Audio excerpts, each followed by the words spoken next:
All right, this is exactly how I made over $500,000 in profit when I was exiting one of my Google Ads dropshipping brands. And so I actually built this brand when I was still in college, and I made around $200,000 profit on the store itself. And then I sold it for another 300K profit. So right around 500K profit. And so I'm sure a lot of you guys know this by now, but I don't do any creatives on these brands whatsoever. So I don't do any Facebook ads, any TikTok ads, any Instagram ads. I'm not posting organically on any of these social media platforms. And I'm definitely not spending 16 hours a day on CapCut editing 1,000 creatives for a single product test. And you guys also don't have to buy my shit. Like, I'm not sponsored by AutoDS. I'm not gonna have like $1 Shopify link in the description. Like, this is just straight up the method that I used to build an 8-figure ecom portfolio basically on autopilot. So if you guys are in university or you're working 9 to 5 or you're just seriously committed to building something that's real and will give you more freedom, like this video is absolutely perfect for you because I'm showing you guys how to build a brand with real enterprise value and not just a dropshipping pump and dump that everyone else talks about. And so now I just copy and paste this exact system across all 12 of my different brands using the exact process I'm gonna tell you guys in this video. How to start your store from day one in order to be ready to exit later on. I built this store in a college dorm room, so it really does not matter at all what stage of ecom you're in. And like over the past 4 years, I've just been refining and retesting this exact system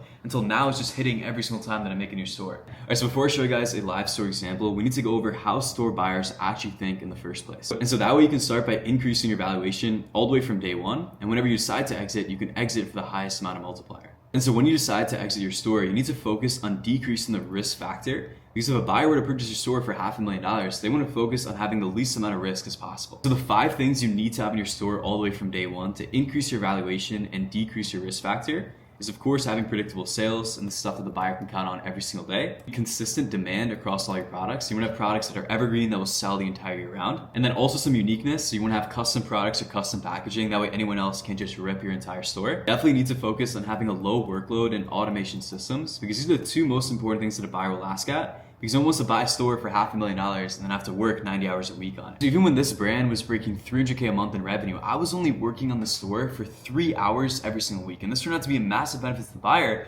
because he was purchasing something that he didn't even have to work on. So you need to focus on these 5 things all the way from day one. And everything I'm about to show you guys in this video is gonna run through all 5 of these filters. So now I'm gonna show you guys a store that is very, very similar to the one I sold, and as well as how you can start outscaling them and then exit this brand later on. And if you guys watch a lot of YouTube, you've definitely seen this brand before called SoloWave, because every single guru loves making videos about it. But this store is gonna be an absolute nightmare to exit for the buyer. Although this store looks very branded, right? Like they have a custom product here with their logo at the bottom, a really good offer, copy that targets our ideal customer.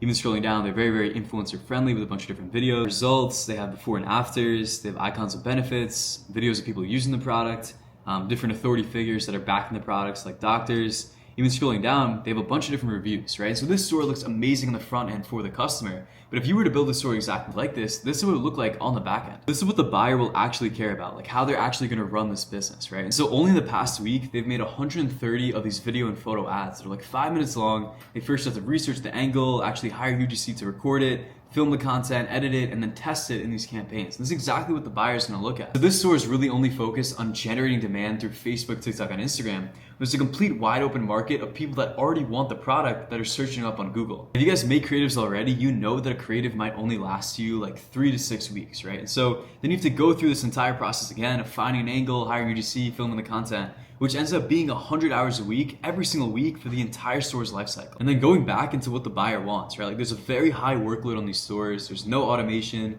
Even if you hire a creative agency, that's still gonna cut into your margins by like 30%. It also does not have consistent demand or predictable sales. It's very trend dependent, and it's depending on quality of creatives that you're making, right? So everything will just tie back into risk for the buyer, because once again, everything is creative dependent, offer dependent, angle dependent. You're dependent on so many things because you're generating demand for these products. This is exactly where Google Ads comes in, right? So instead of me making creatives, convincing customers on why they need to purchase, I would just position myself as where the customers are already searching for these products, which is on Google. For all 12 of my different brands, I only run them through Google Ads, because for the buyer, it means very, very low risk since everything is predictable and I'm not generating demand for these products, but also a way higher exit multiplier. You're also gonna have way higher profits when you're scaling, because no other person on this platform talks about Google, so there's literally no competition in this market right now. So now I'm gonna show you guys a product reveal of a product that you can start scaling literally today on Google, how to automate this system, and then eventually exit this brand within the next year. So the way I find these brandable products that can scale up to 300K a month is I just ask ChatGPT, what are the most commonly searched products in Google search? They must be part of an emotional demographic, a profitable niche, and they must solve a problem. The first couple of products they're giving me is within the beauty niche. They have a scalp massager, a red light therapy comb,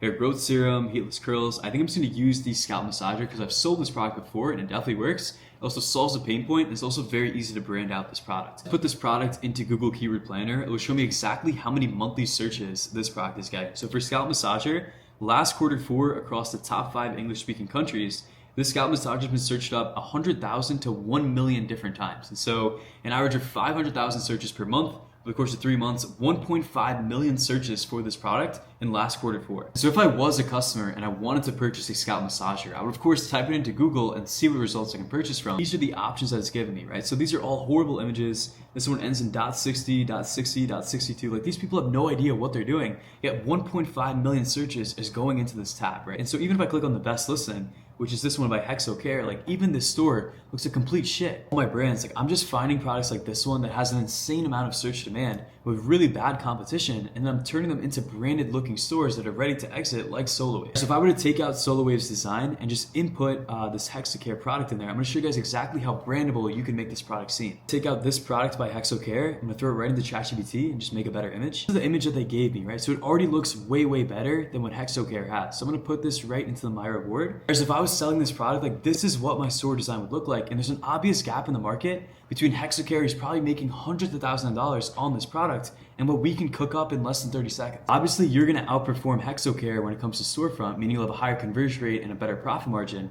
But also on the sponsored tab, you're gonna outcompete every other listing on Google. And so this is exactly what I mean, how there's no competition, because nobody else is doing Google in the proper way, where you can build out these niche branded stores that are very, very easy to exit. This is exactly how you can stand out to the market and just dominate this entire search volume for this product. And then buyers always love consistency and evergreen products, right? So if I type in scalp massager on Google Trends, and I've set it to the past year, I can see because there are no major peaks and dips, this product will sell the entire year round. And so my system is I just find 50 to 250 of these niche products that have very, very high demand, but not a lot of competition to actually capture it. Before I talk about how you can automate this process and also only work like 3 hours a week on these brands, first I'm gonna tell you guys the math behind how profitable this system is when you're scaling, also the math behind the exit, and just how easy it is to build, scale, automate, and exit these stores. So all an exit multiplier means is that let's just say you make 100K profit in 1 year. Let's just say you sell that store for 2x profit multiple. You technically made $200,000 on the exit. And so now this 100K in profit just turned into $300,000 in profit because you decided to exit. And so always in the back of my head, let's just say today I made $100 on the store. I basically made $300 in the back end because I know I'm gonna exit this store later on. And so the very basic exit math is that the more time and the more data you have in your store, the more of a multiplier you can get when you decide to exit. And so this brand was about 1 year old, but I really only ran it for about 10 months. But definitely the longer you hold on to your store, the bigger the exit multiplier will be, because buyers love seeing long-term proven data on your store. And so most of these branded niche Google stores will sell anywhere from a 1.5x profit multiple to 2.5x profit multiple. So take your yearly profit, multiply that by 1.5 to 2.5, and that's realistically how much you can exit for depending on how long you hold the store. And so very easily could I have sold this store for 2.5x profit multiple if I just held on the store for 1 more year. And so my dropshipping philosophy is that it's super easy to make a bunch more stores on Google because everything is just copy and paste from the last one, right? So across these next 5 to 10 years, and the reason why I say 5 to 10 years is I plan to be running these stores for the next decade, right? Because people are always gonna be typing in products that they want to purchase on Google. I'm gonna keep on running my best brands until I find a reason to exit them. I just continuously offload these brands in Q1. That way I can stay liquid and have cash on hand to invest in other businesses. So buyers love Google brands not only because they're so predictable and so consistent and they don't take a lot of work whatsoever, they also have very high perceived value because what works on Google Ads will 100% of the time work on Facebook. The buyer will view your store as a foundational store with preset search demand, not a lot of effort, but also a lot of perceived value because they can run Facebook ads on top of them. The best part about Google Ads is they'll give you the exact data of how much you're gonna be charged as an advertiser for one customer.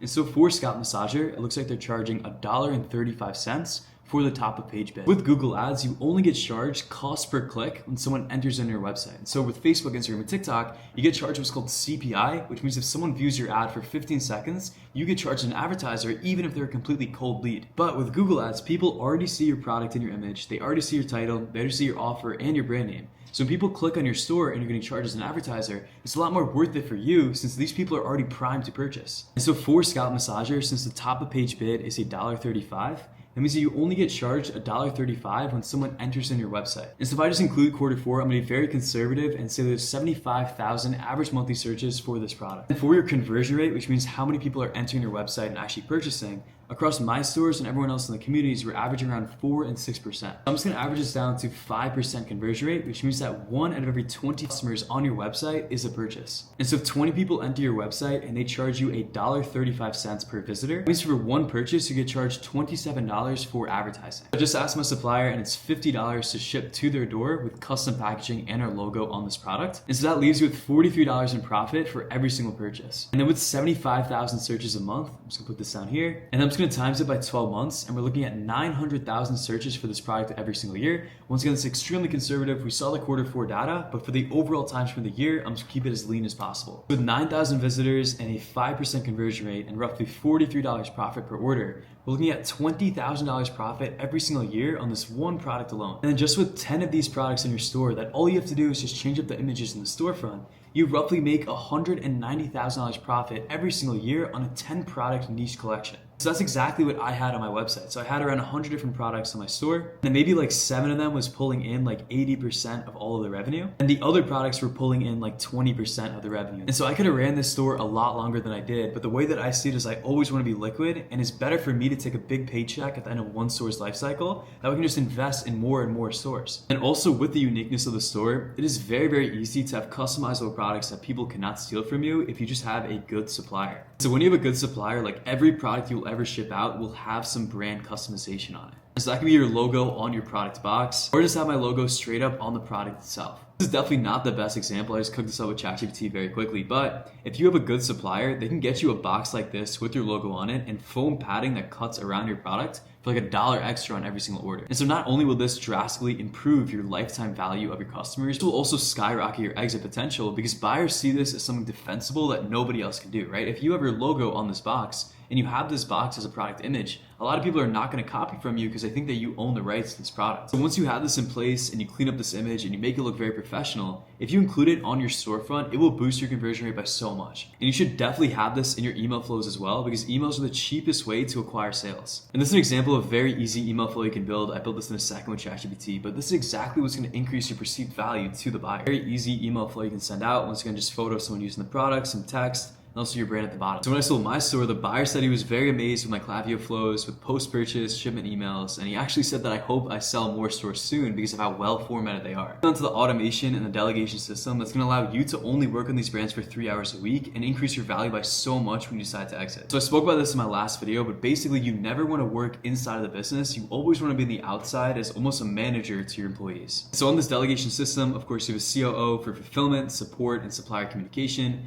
You'll have one main manager that will hire these 3 people. Same thing with the CTO who will hire a product researcher and a product lister, a CMO who will hire a Google Ads VA and an email and Klaviyo VA. And then most importantly, you absolutely need a CFO that's gonna hire a bookkeeping VA to handle your expenses and your profit. Because when you exit your store, there's gonna be a 2-week due diligence period where they're checking over your financial data, your expenses, exactly how much profit you're getting, cash flows, your refunds, and your chargebacks. And you absolutely need to have this right in the first place because there's gonna be a lot of lawyers and a lot of contracts that's gonna bind you exactly to what's on these sheets. And so the worst thing that can happen is you make like $500K on this deal, and it turns out there's a very small issue in your accounting, and now this entire deal is void, and you can't even pay off the McLaren you just bought from the exit. So really make sure that your books are clean all the way from day one, and you either have a bookkeeping VA or an accountant that works in your store. And so I built this store out of a college dorm room because I was broke, I was stressed, and I felt super unfulfilled in what I was doing at the time, but I just wanted a lot more freedom over my own life. And so it really does not matter what stage of e-com you're in, like this is the easiest and the safest way to actually build, scale, and exit a store. And then if you want help from me personally on helping you build out a store that's actually exitable and also access to my private supplier, my automation system, and my private buyers, there should be a link below. But other than that, thank you guys so much for sticking to the end of the video. If you enjoyed, definitely like, comment, subscribe, all that fun stuff, and I'll catch you guys in the next one.